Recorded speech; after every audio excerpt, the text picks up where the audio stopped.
Hi guys, my name is Yeva and I am one of Grash's high value women coaches.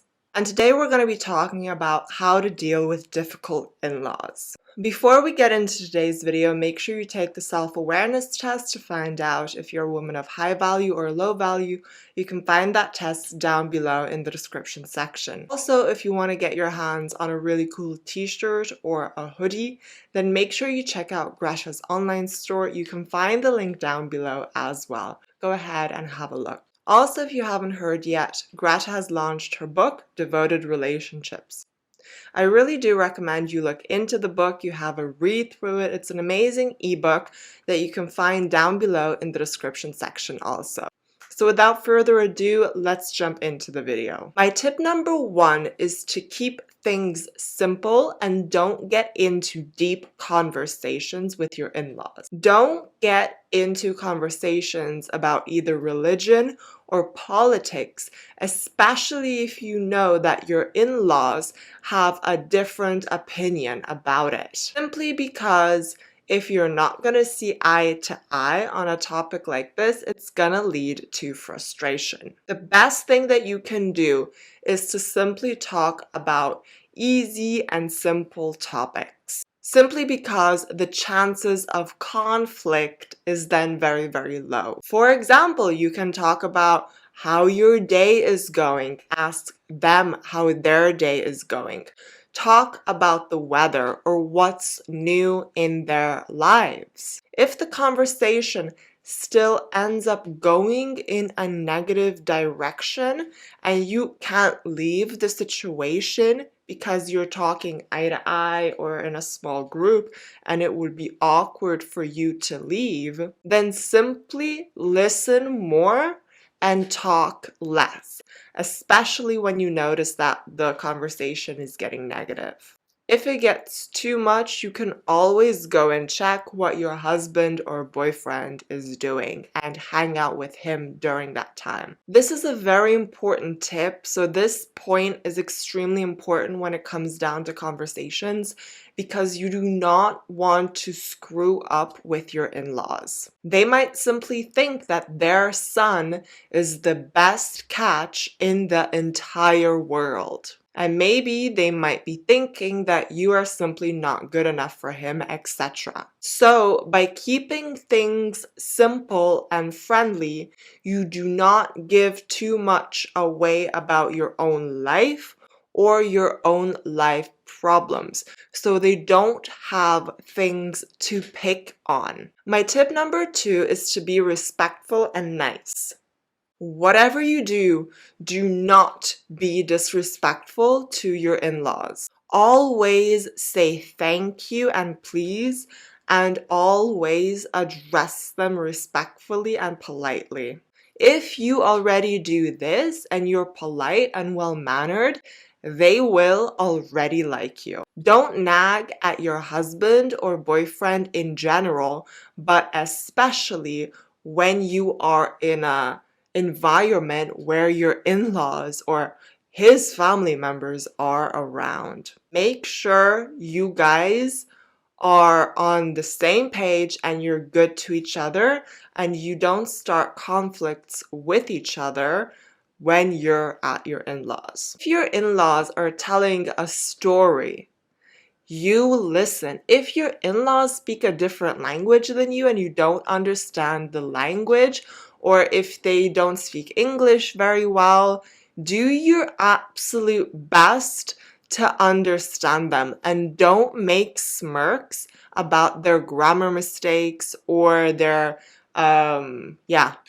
English speaking skills. So basically listen to the stories they have to say even if they do not interest you. Simply because that shows that you're respectful and you're being polite and you are patient. If you're at a family gathering and you guys have eaten and your in-laws are there, make sure you stand up and help clean up the table or offer help. I would not even offer help. I would just stand up and do it, help clean up. I personally think that's a must. It doesn't matter that you're a guest.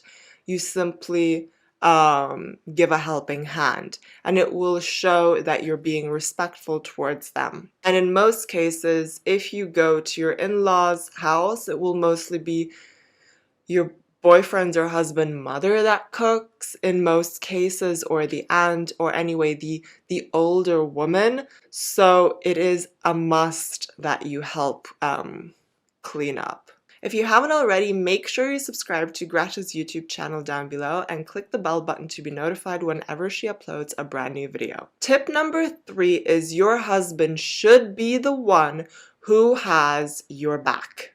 I personally think that this is the most important point. Your husband or fiance or long-term boyfriend or your guy needs to have your back.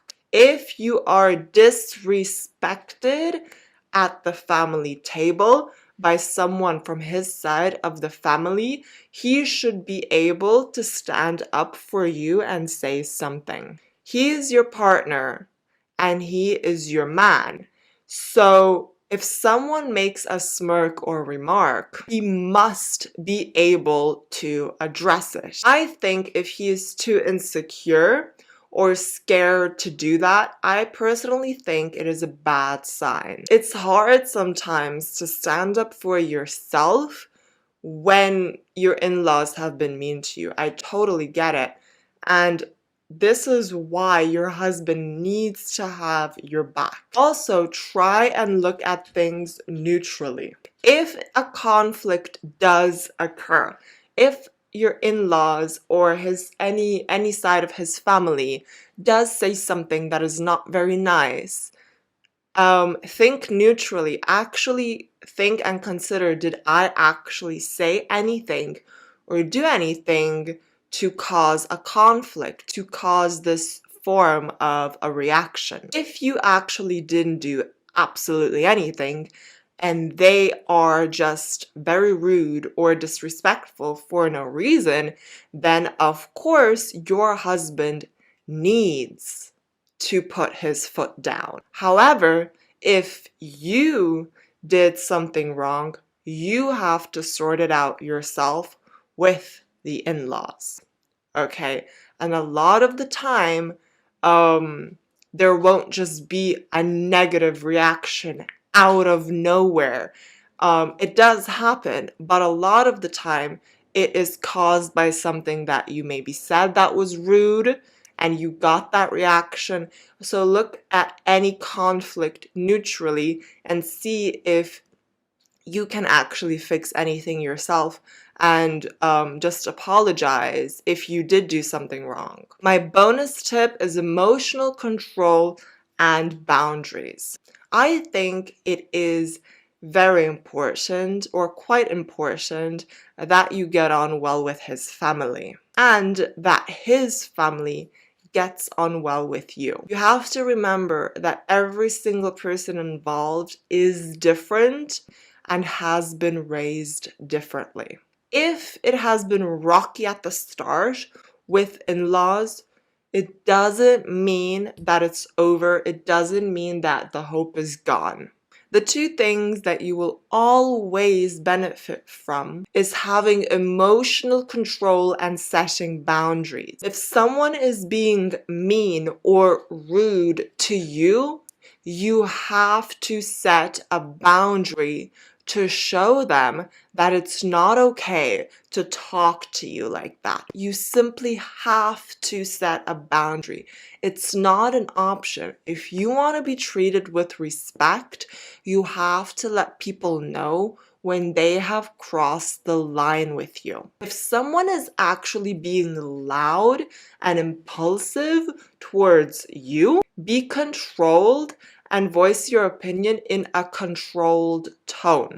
The benefit of this is that you will simply be viewed as a mature and wise woman, and you will be much more respected. They also cannot put you in a box of the crazy girlfriend or the dramatic woman or she overreacts, she's too sensitive, she takes everything personally.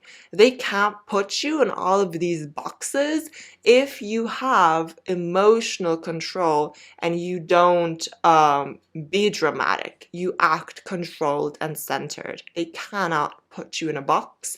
If anything, they can put you in the box of she has her emotions intact, and that's a positive box to be in. That's about it, ladies. If you like this video, give me a thumbs up. Let me know what you liked most in the comment section down below, and subscribe if you haven't already. Make sure to join Greta's free High Value Women's School.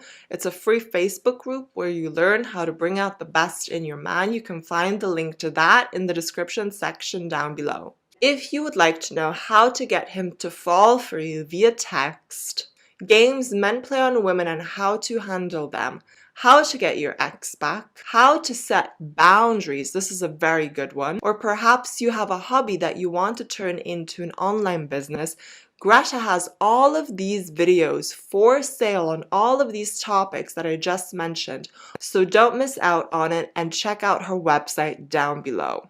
Also, check out Greta's High Value Women course, where Greta teaches women how to be high value from A to Z and everything you need to know in between. It's made up of 5 modules and 2 big bonuses. You can find all the information about this course in the description section down below as well.